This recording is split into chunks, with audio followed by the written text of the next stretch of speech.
MPH Sports Podcast. Talk sport and property with sports people discussing their careers and how property played a part in it.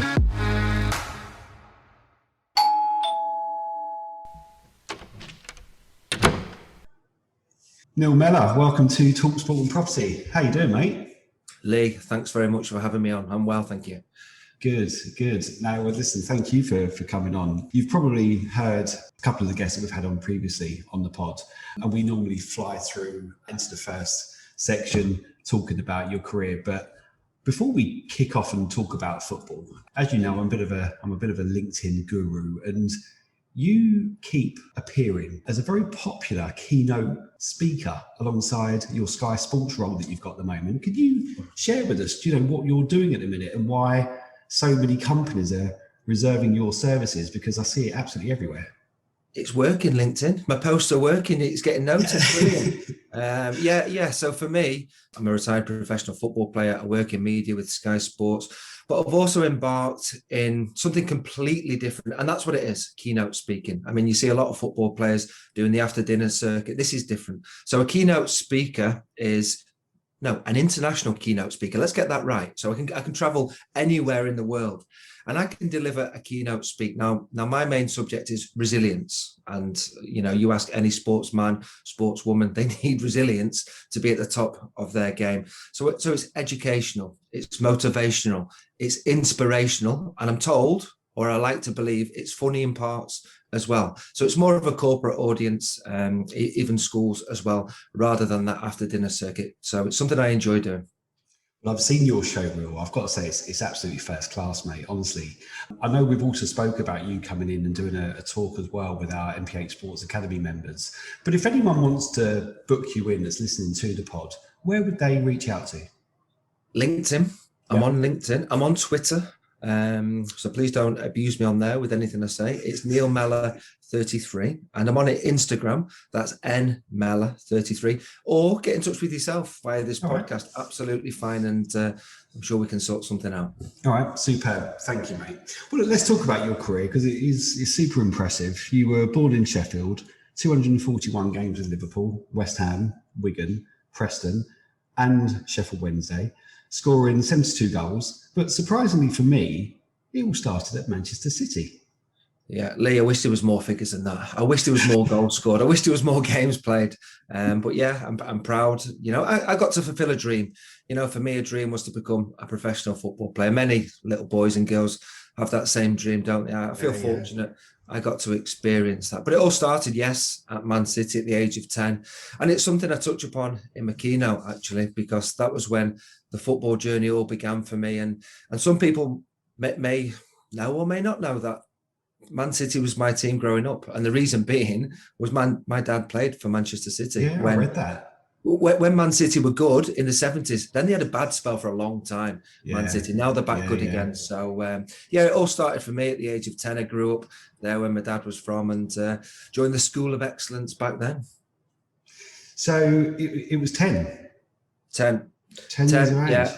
10, yeah. And like I said, touch on it in my keynote, how sort of that journey progressed and the sort of challenges along the way, because it didn't work out for me at Manchester City. This is what I wanted to talk to you about as well, actually, because in the summer of 1999, you signed for Liverpool on a 3-year scholarship. So what happened between 10 and, I'm assuming, 16, 17? Did you then part ways with City? Did they feel that you weren't good enough? If so, for what reasons? And what did Liverpool see in you that maybe Man City didn't? Yeah, I was always a centre forward who scored goals. Probably didn't do a lot else in the game, but I scored goals right throughout my schooling and even as a young player at Man City. And as we all know, many young players have been on that journey and maybe been released, left football clubs themselves for whatever reason, a variety of different reasons. And like I said, do touch on it in my keynote. But when I left Man City, I was given advice by the PFA, and they said to me, unless you sign for Man United or Liverpool, then continue to do your schooling. Because I'd earned a scholarship in the school I was at the time, an independent school, and I was doing well academically. And the route for me was going to be college, was going to be university, unless a big football club came along. And at that time, I was playing for England schoolboys. I scored 5 goals in a game. And sure enough, there was a long list of football clubs wanting to give me a trial. Funny enough, Man City wanted to give me a trial as well, but we weren't going to go back there after what had happened. And so I chose Liverpool as the place I wanted to go and have a trial. I think it helps when you have a trial and you score the winning goal against Man United, and then you score a hat-trick in your next game. I think that certainly helped in eventually when I signed that 3-year contract at Liverpool. Well, it definitely did. Can you explain to me the difference between Man City and the Liverpool setup? And obviously Liverpool notoriously been a club with so much history. Obviously Man City now, but back then they didn't as much. What was the comparison between the two, and how did you feel when it comes to pressure or anything like that? Well, okay, what year are we in now? 2021. Look at the third division, League One in England. Look at some of the big clubs there. Sunderland, Portsmouth, Ipswich. I may have missed a couple. Man City were one of those teams back then. So you look at Man City now, and they are a huge football club in world terms, certainly in business terms, competing to win everything at the top of the game. But back then, they were a very, very average team. And that was the team I left, the football club I left. So it wasn't this incredible club that City are now. It was very, very different. In Moss Side, the training ground, whereas now they have this super training facility. And I joined Liverpool, one of the biggest football clubs in the world. So it was a huge difference. Of course it was, from leaving a team in Division 3, League 1 to the Premier League. You signed a 3-year scholar with Liverpool. Can you explain maybe some of the duties that you had as a scholar, and how did that help you develop as a professional footballer? Lee, it was so hard. Every 4 weeks, I'd have to make the drinks for training. I'd have to pump the balls up. I'd have to put the bibs and the cones for 1 week out of 4 weeks. That was as challenging as it got for my jobs and my roles. There was no cleaning boots. Was there no cleaning the stands? Nothing like that. It was the start of the academies. So it was a scholarship. It wasn't an apprentice. It was very much a change, and which football has continued to do now. So no, I wasn't cleaning Michael Owen or Robbie Fowler's boots back then. Right, okay. Would you mind sharing with us who else was in that sort of same age group with you at Liverpool when you signed? Back in my age group, there was players like John Oxenabor. He went on to have a good career in football, played for many clubs, Norwich, Southampton. He was a good friend of mine. John Welsh, again, he had a good career in the game, played for many clubs, Preston as well, one of my former clubs. Stat Whitbread, defender. He was a year below me. Stephen Warnock, he was a year above me. David Raven, Darren Potter. These were all players who were in and around my age group at that time, who went on to have good careers in the game. In your first season as a scholar, you suffered a few early injuries, but you went on to become top scorer with 8 goals in Liverpool's FA Youth Cup. In the following campaign, you scored no less than 27 goals in 23 games for the under-19 side, 18 goals in 18 games for reserves. Clearly, you're now the thoughts of the first team. Did you personally feel ready for that next challenge? Lee, as you talk about the numbers there, the figures, that was what I thrived on. I was a centre forward. That's what I lived for. Yeah. Every time I went on the pitch, I wanted to score a goal. I wanted a goal every game ratio. And I had a really good spell. I forget what the figures were, but I think one season, I think it got something like 56 goals. And it included every game I'd played that season for Liverpool, the under-19s it was, and the reserves. And I felt as though I was getting close. I was getting ready. I could handle the step up, which was the reserves. You know, we watch under-23 football now, and it's very different to the reserves. I experienced reserve football against senior players. So I remember scoring a goal against Leeds reserves, and Paul Robinson was the goalkeeper. Paul Robinson was an England international. Goalkeeper, I was made up. So the confidence it gave me, but also, sorry, my dog's getting involved there. I can hear, enjoying the story. I was playing with international players. Marcus Babbel, Stefan Henshaw. I remember playing with Jamie Redknapp in the reserves. Experienced international players, which really helped my development in those days. What position did your dad play? My dad was a tall, skinny, fast left winger. And, you know, you look at me as a player thinking, how are you, his son? Completely the opposite. I was on the podcast with James Grayson yesterday. Now, James Grayson plays as a fly half for Northampton Saints. His dad was a England World Cup winner.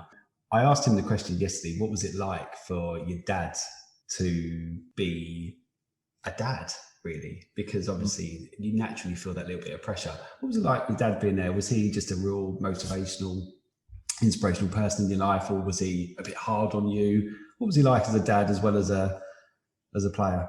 Yeah, I'm close with my dad. I speak to him all the time. I think where I was a little bit lucky was I have an older brother who again, I'm very close to. He's 8 years older than me, and he didn't make it as a football player. He had various trials at football clubs. It didn't work out for him. And I think my dad learned a lot of lessons with him. So maybe took it maybe a little bit differently with me. Now, when I've scored 3 or 4 goals in a game for my school team, when I'm in the car going home, my dad's telling me what I've not done in the game. He's telling me, well, maybe you could have worked on that. So it was a case of maybe being a bit harsh at times, but also knowing that I need to get better. I need to improve. But he was always there, whether it was horrible rain for a school game, whether it was watching me for Liverpool, Preston, wherever it was in my professional career, he'd always be there supporting me. And he was a huge help. There's no doubt about that for me. Oh, that's class. Well, it wasn't long before you got your first opportunity in the Liverpool first team. Can you talk us through your debut and what it meant to you and your family? Oh, it's supposed to be a positive story, isn't it? Right. Okay. Let's put a positive stint on this. It was, it was against Ipswich Town at Anfield. So it was a dream come true for me. Gerard Houllier was the manager. God rest his soul, passed away recently, sadly. So he gave me that opportunity. Mum and Dad were there. My family were all there in the old main stand, what it is now at Anfield. And a League Cup game, we were expected to win, but that was my chance to play for the first team. So I was made up. I'd earned the right. And I always remember before the game, Gerard Houllier saying to me, who wants to take penalties? Now, there was a few changes in the game. And I think Steven Gerrard was captain for maybe the second time ever for Liverpool at that time. And I put my hand up and I said, yeah, I'll take a penalty. Now, I loved scoring goals, but I've got to be honest, Lee, my penalty record was awful. I wasn't a great penalty taker. So the manager looked at me and said, yeah, you can take penalties. So I'm thinking, right, if we get a pen, I'm taking a penalty. And it was half time. We were losing 1-0 at home to Ipswich. I was awful. The manager had every right to drag me off. And I've experienced that before, being dragged off at half time. But he kept me on the pitch. And within 5 minutes of the second half, the ball's going towards the Kop end. Mark Venus was the defender. He's now a coach at Blackburn Rovers. And I'm waiting for him to challenge because I know I'm favourite. I know if I get there before him, I can knock it past him and he's going to take me out and it's going to be inside the area. So I wait, knock it past him. Sure enough, he cleans me out, penalty in front of the Kop. Now, as my face is in the mud on the floor on the pitch, I'm thinking, go and get the ball. But it's too late because my teammate's got the ball, El Hadj Diouf, and he's got the ball under his arm and he stood on the penalty spot. By the time I've picked myself up, dusted myself down. Now, El Hadj Diouf cost Liverpool a lot of money and he was struggling to justify that price tag at that time, struggling to score goals. Now, his English was poor. I've been told I'm the penalty taker. So I say to Diouf, give me the ball. I'm on debut. I'm arguing with the first team player who's cost 10 million quid in front of the Kop. And they're thinking, who is this little kid arguing with a senior player? So I turned to the captain, who was Steven Gerrard, at the edge of the box. And I said, Stevie, tell him I'm on penalties. We're losing 1-0 against You said this? We're expecting to win the game. And Stevie goes, just let him take it. So I'm fuming. No. So Diouf obviously doesn't understand English. He's taking the penalty. He takes the penalty. He scores. I celebrate 1-1. A minute later, I'm not kidding you, I'm clean through on goal. I knock it past the goalkeeper. It's going in. It hits a bit of grass. I don't know. It mustn't have been mowed properly. Hits the inside of the post and the goalkeeper catches it. I'm dragged off 5 minutes later. So my debut could have been so different. I could have scored a goal. I probably should have scored 2 goals. But it was a proud moment for me, my family. They were there. But I was a goal scorer. I wanted to score goals. So I left the pitch disappointed that I didn't score that night. What do you say to the gaffer? Well, he scored the goal. He scored the. Do you know what? There's no argument, is there? League Cup that year. I've got a League Cup winners medal. Had I have taken the penalty, I could have missed and we could have been knocked out. So it proved to be the right decision in the end. But unfortunately, I was disappointed. Oh, I wasn't expecting that answer from that question. That's absolutely brilliant. Well, look, you continue to remain in the squad. You also did eventually score your first career goal in the League Cup against Sheffield United. Was it a bittersweet moment in the fact that you scored but lost the game? Yeah, proud moment. Really proud moment for me. Michael Owen and Emil Heskey were on the bench. I was playing ahead of them. That was the England partnership. And it was a semi-final of the League Cup for Liverpool. And Gerard Houllier had put his trust in me to play. I scored. I think today, with VAR, they would have spent about 5 minutes looking if that was offside or not. Thankfully, the flag never went up and the goal counted. And if you ever see my interview after the game, which was on local TV, Granada Reports, ITV. I'm going to look at it as well. I forgot my hair gel. So my hair is ridiculous. It looks an absolute joke. There's no way I would have pulled any girl with my hair looking like that. So, yes, it was a proud moment. I scored a goal. We lost the game, but it was a vital away goal in terms of progressing through to the final that year. That was the same year that I'd won the penalty. So that was the League Cup run, which we eventually beat Manchester United. I've still got the bottle of champagne in my office, as long as with the winners' medal, which we beat them with. Amazing. Your efforts awarded you with a 3-year contract, but Gerard Houllier decided it was best to send you out on loan to West Ham at the time. Did you also think that was the right move for you? Lee, I could never argue with somebody like Gerard Houllier. No, I mean, what an incredible manager he was. I respected his decision. I'll be honest, I was surprised. I played in a pre-season game for Liverpool against Aberdeen. I scored 2 goals. We won 5-1. I'm thinking, I'm part of it this year. I maybe not be starting the season. You know, I understand Michael Owen and Heskey will get there ahead of me. But I could be the player to play a bit part, coming off the bench, being involved with the first team. So when he said to me, I want you to go out on loan, you've got to decide, do you want to go to West Ham or Sunderland? It was a shock. It was a surprise to me, but it was a decision I totally had to respect.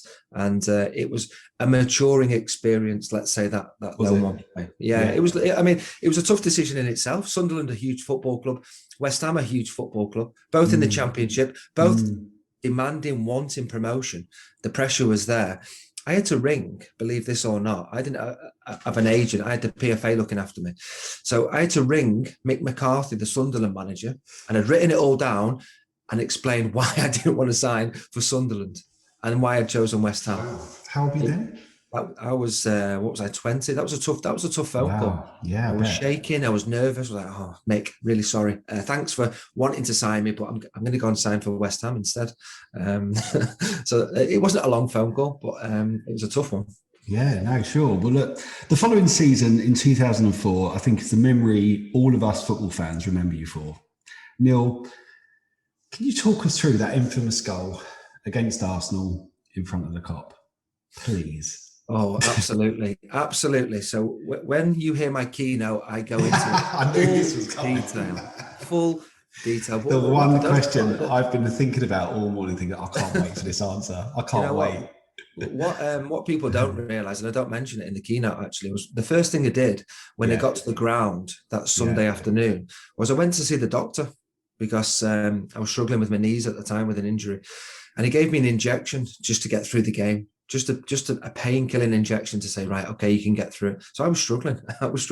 Ahead of the game. And sure enough, it was a huge moment, personal moment for me to score the winning goal against that Arsenal team, which was the invincible team, of course, back then. I know. Well, look, I'm looking forward to this keynote talk because, you know, this is what we all remember you for. I know there's plenty of other moments, and it wasn't your only magical moment in that season, because only 10 days later you played a huge part in the Champions League fixture against Olympiacos. Do you mind maybe talking us through what that game meant to the club? Yeah. I mean, that's the thing. I mean, you mentioned my career stats a little bit earlier on, and I'd love to be here to say I've played 400-500 games for Liverpool, scored 100 goals, but I've not. But I do have a couple of moments, memories, which certainly I look back on, and even fans, 15 years on, still remember, which is great. It's really good. And I love hearing the stories where they were, or perhaps when those moments went in. And Olympiacos was a big moment for Liverpool. It was a game. You think of Olympiacos now and you're thinking, Liverpool should beat Olympiacos. On that night, Olympiacos were top of the group. That was a really tough game. They had Rivaldo playing for them, who, was not at his peak, but he was still a top player. And at half-time, we were 1-0 down, and I was on the bench. I wasn't happy I was on the bench. And that whole 15 minutes at half-time, I remember looking at Rafa Benitez thinking, get me on. I'm jogging on the spot, just trying to get his eye line to think he's going to bring me on. But he never did. He brought somebody else on. So I'm warming up second half. We score 1-1. You're thinking, can we get another couple of goals? We had to get 2 more goals to progress because of the head-to-head, the goal difference, and the way the group was. And eventually it brought me on. I score a goal within a few moments of being on. And then it's that Gerrard moment, isn't it? That Steven Gerrard wonder strike, one of the best goals he's admitted to scoring. And it was nice to play a part in that. First of all, Jamie Carragher's on the left wing. What is he doing on the left wing? he dinks the ball to me, and I've got a decision to make. I'm a centre forward. I'm on the edge of the box. Yeah. Do we control it? Do I maybe flick it on to somebody else running in behind? Or do I lay it off? Now, I've decided to lay it off, but there's 2 options. There's Steven Gerrard and there's John Arnorisa. Now, if I lay it off, John Arnorisa is a left-footed player. It's going to be on his right foot. There's one in about 600 shots from him on his right foot that will go in. So I'm thinking, I think the better option will be Steven Gerrard. So I lay it off to Steven Gerrard. And as you say, the rest is history. And he scores that wonder goal. We win, we progress through. Olympiacos are knocked out that night, funny enough. But it was a significant moment because we never thought for one moment that night we were going to win the Champions League. It was a real team effort. We were underdogs throughout that campaign, but we did go on and achieve what was an incredible moment for the football club, the Champions League win in Istanbul. Well, look, it was March 2005. You suffered injury or surgery on both knees. You later see your teammates lift the European Cup. Did you go to the game, Neil? And how did you feel during that moment? Is it something that actually I was involved? Yeah, Lee, I was there. And you was there, was you? I was there. I was injured at the time. Yeah. Again, this is a part of the keynote, which is something that was, it was a huge moment. Of course it was, because, we all, for footballers, it's the mates, the teammates, it's the club, the players that have been around for breakfast, for lunch. I see these boys every day, and they went on to achieve what was an incredible night. Did you travel with the squad? I referred to it in my keynote as probably the greatest ever comeback in football. And, every team, every supporter will say, well, my team experienced that. No doubt Man United fans will say when they turned it round against Bayern Munich, which was unbelievable in itself. But the night in Istanbul will go down in history as one of the best ever Champions League finals. And yeah, I was there. I was part of it with my mates, my teammates, the celebrations, everything like that. And I go into it to a little bit of detail in that keynote because it was unbelievable that night. Let's just say that. Well, at the end of that season, you were bought by Preston North End for 1.5 million. And in fact, you played 150 games, scoring 43 goals in 7 seasons. I mean, we all often watch you report at Deepdale on a Saturday for Sky Sports. Can you talk about your time there and what the club means to you? Yeah, special place, Preston North End. Really special place. I had some great memories there. Like you say, 150 games, a few goals, a few moments, memories, scoring against Burnley, winning goals against Burnley, big rivals, Blackpool as well, which the fans are grateful for. But it was difficult. When I signed there, Lee, I was injured. And if for any football club, there's expectation that for a new signing from Liverpool, we want him to be the main man. He's going to score us goals to get us promoted to the Premier League. But it took me 6 months after 2 operations before I made my debut. So that was difficult in itself. Frustration for the fans, frustration for me, frustration for my teammates wanting to see what I was capable of. And so it was a slow start. But when I eventually got going, really enjoyed my time at Preston, and it is a special place for me and my family. And when I do go back for Sky Sports, it brings back some happy times for me. Yeah, no, I can imagine.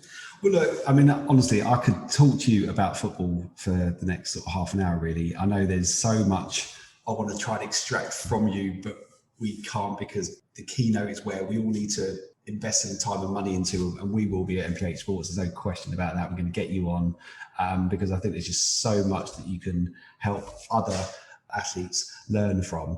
But look, before we end the first half of this pod talking about sport, we sent out some questions to our social media, and we've had some pretty cool questions actually from some fans and probably from ex-colleagues of yours. So we've got 10 questions. You ready to fire away? Be kind. We'll try. Number 1, best player you played with? Easy. Steven Gerrard. Best trainer you played with? Easy. Steven Gerrard. And that was why he was the best player, because every day he wanted to be the best out there on the training pitch as well. And he was. Your best mate in football? Tough one. Do you know what? In football, you have close friendships within a dressing room, and when you leave the football club, you lose touch very quickly. But a player who I've kept in touch with all my life is Richard Chaplow. I was really good friends and roommates with him at Preston North End. He's now coaching over in America. Okay. Your favourite manager or coach that you played under? Alan Irvine. Brilliant. Oh, really? Absolutely brilliant. He came from Everton, which I'm not supposed to like, but do you know what? He was brilliant. Loved working with him every single day at Preston and Sheffield Wednesday. Can you name a manager that you wish you had have played under but didn't? I think just because I want a hug from this fella, Jurgen Klopp, I just think, do you know what? I want a hug from you because you are getting the most out of that group of players, and I'd love to experience his management. I actually had a hug from Jurgen Klopp. See, I was at the League Managers Association dinner 2 years ago, and during a break, I've gone to the toilet. Anyway, there was a couple of men in there. And where's this story going? You've said toilet hug. I don't know. Was it? Yeah. So I've gone to the third urinal.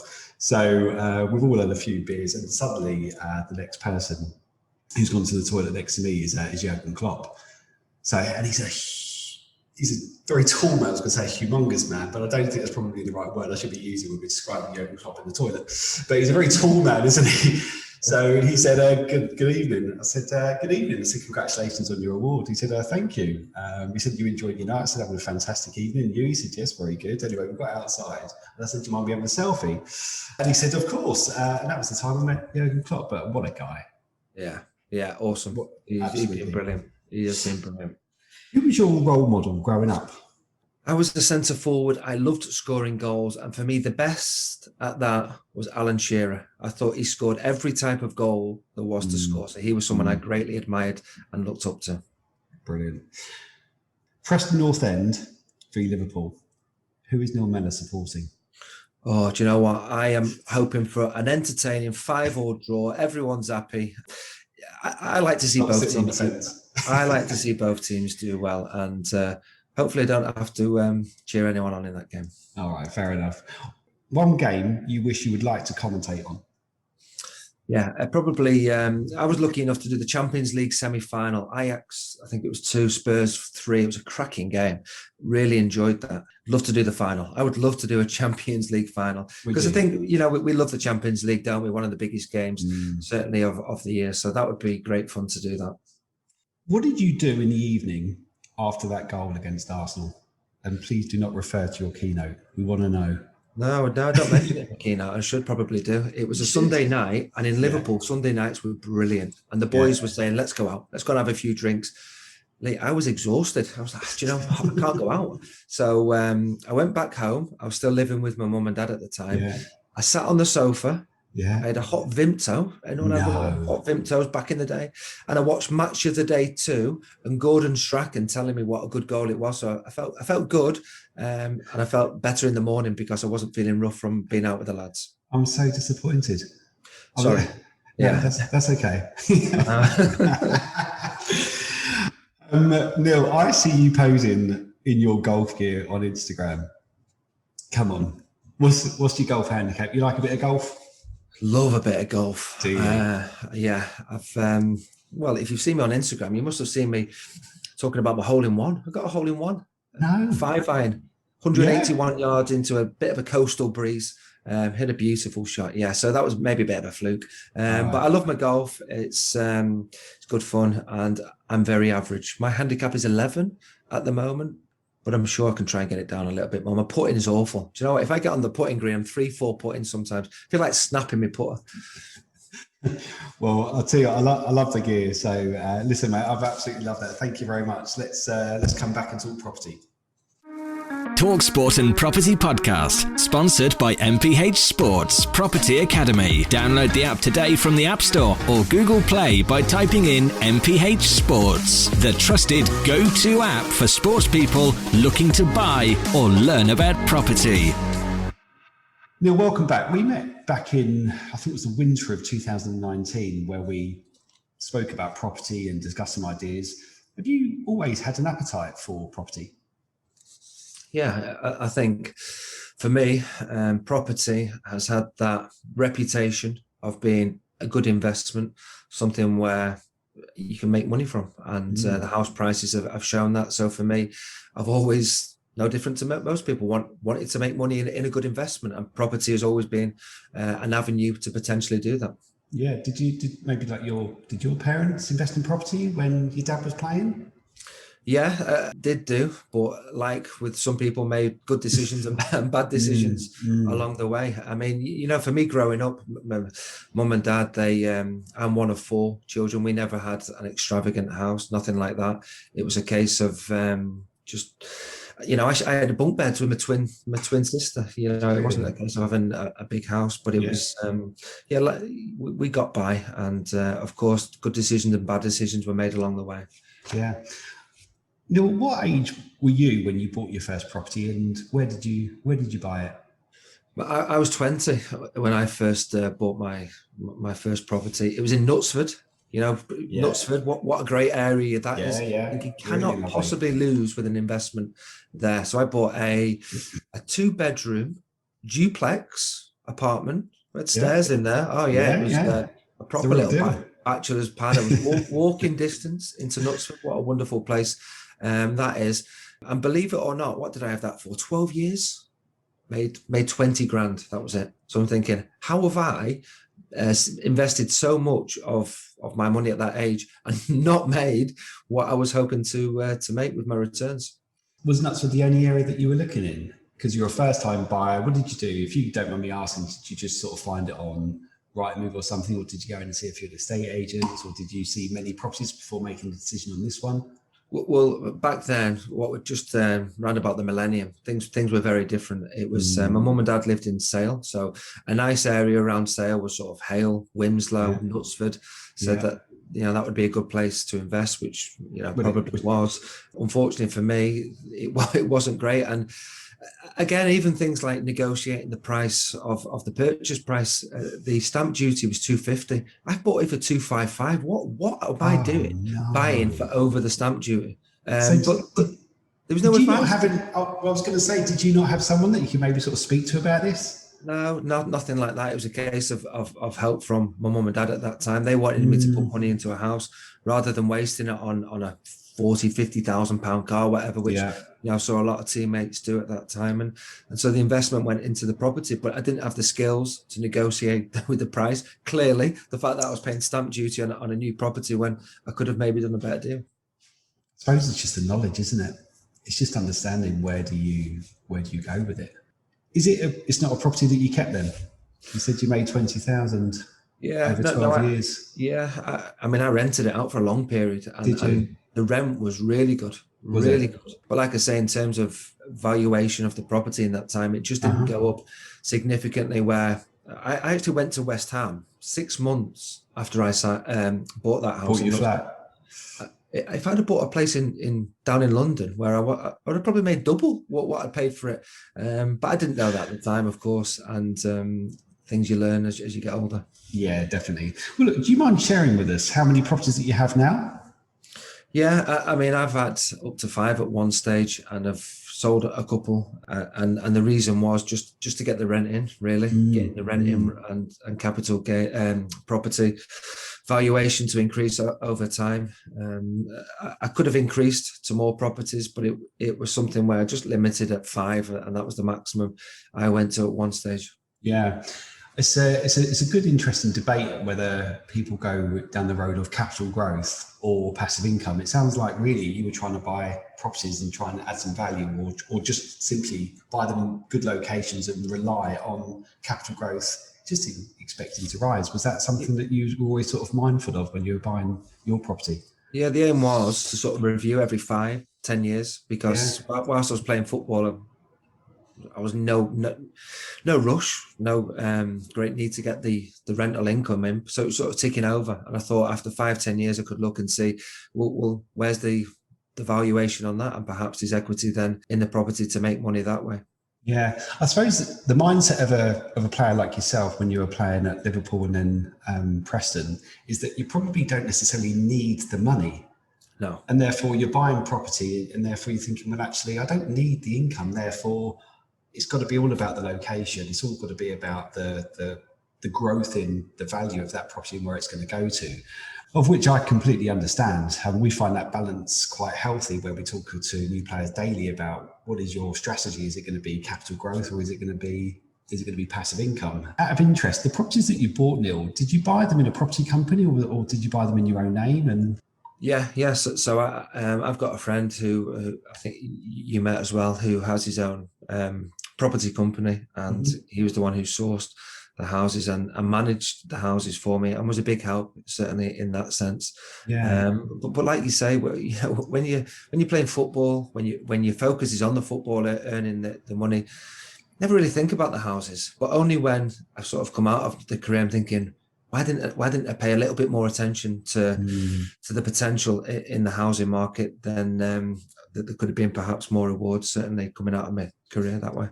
I'm going to come back to that in a second, actually. But during your scholarship at Liverpool, the mindset was that education was just as important as football. Can you explain a bit more about that? Because I know you still work for Liverpool Football Club, don't you? Yeah, I think for me, the academy system's completely changed, and I'm a big believer that education is so important for these players. It's so hard to make it as a professional. You said that to me the first time we met. Yeah, and I think sometimes players can maybe neglect the importance of the education, and maybe football clubs are to blame a little bit at times with that as well, taking them out of school. Don't believe any kid should miss school time to play football. That should be a reward, playing football rather than missing school time. And so when I was at Liverpool, we did education, but I've come from earning 10 GCSEs, and I'm in the same classroom as boys who've got one.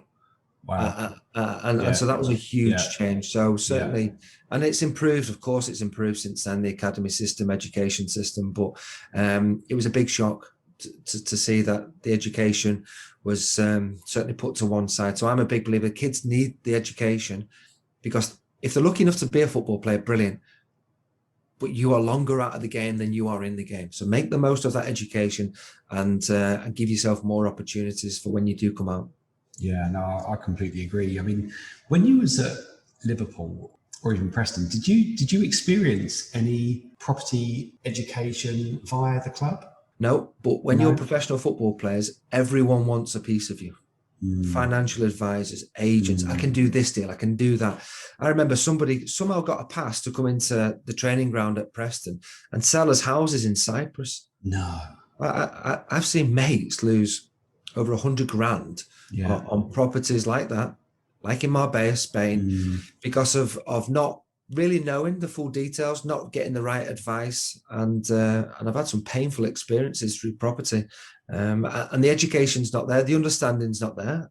Players are thinking, I can invest in that. Okay, great, I'm going to make money, but are they investing in the right sort of deals? And like I say, mates have lost a lot of money through that. Yeah, I know. I mean, I've spoken to former players like yourself, but a little bit older than you, to be honest, who've also suffered financially by buying overseas properties, regretting the decisions that they made based on the fact they've got a nice pamphlet or nice brochure or some nice CGIs, and suddenly they're making these big financial decisions and later in life regretting them. I mean, Neil, you've been a big fan of what we've done. I know we spoke about maybe coming to Liverpool at some point. I mean, I've been carrying out property workshops now for the past 3 years in sport, particularly in football, but now going more into rugby and cricket and also with athletics. I did one for Aston Villa under 23s last week. I mean, the feedback was unbelievable. What are your thoughts on these workshops at football clubs, and what are your thoughts on why they stop the moment that player goes into the first team? Because you got into the first team at what, 19? Yeah. Yeah. So therefore, your education at Liverpool probably stopped the moment you're in the first team dressing room. Yeah, no. I mean, I believe in variety for the young players, having different options. Everyone's got different interests. Not everyone's going to want to do the education courses that are on, even property, there'll be some that like it, some that aren't interested by it. But I do believe in that variety and helping players gain an understanding about the different things. And property is one of those. And I'm sure that many young players with the right sort of education can really understand the benefits potentially for getting involved with property. But it's about education, and it's all good and well doing it for the under 23s, which is fantastic. But then it's a different level for the first team boys. They need that management as well. You know, all of a sudden their budget is a lot higher than perhaps the younger players. They're in a different position where they've been in the game a little bit longer, and they need a different sort of advice. And so I do believe certainly in help throughout the career and beyond. Well, I agree. Well, thank you. And last question before I let you go, to go and be a dad and a husband and a Sky Sports pundit, and plus an international keynote speaker, Neil. Look, in light of your experience of buying property, what would you say to any young professional now thinking about buying their first home or buying their first investment and setting up a property company? Yeah, I think I would say, if there's a chance to be educated and learn more, then learn more. Take an interest in it, because you may think it's not going to bother you at that moment in time. But let me tell you, when you come out of the game, you will be very, very grateful with some of the decisions and opportunities that you have had the chance to make the most of it. You do not get those opportunities when you come out of the game. So make the most of it whilst you're still attached to a football club and you're still in a privileged position to learn things that a lot of your friends, a lot of people outside of football don't get that opportunity to do. So make the most of it, and you know what? Enjoy it all when it all comes to fruition at the end of your career, rather than thinking, why didn't I do that? Oh, what fantastic advice. Honestly, that is absolutely first class. I'm going to let you go, but I just want to firstly thank you again for the support you've always given us, Neil. Secondly, thank you for coming on the pod. And lastly, just remind everyone, because I've seen your show reel, it is really inspirational. Honestly, I love this sort of thing. So we're going to stay in touch. But for those that might want to get you in or book you, just remind us, where do we go to? Yeah, so everyone experiences a difficult situation, a challenge. And I talk about that. I talk about resilience within my speech. So you can get me on LinkedIn. You can get me on Twitter, Neil Mellor 33. I've got more followers on that than Instagram. I'm trying to build up my army of followers on Instagram, Mellor 33, or even get in touch with yourself.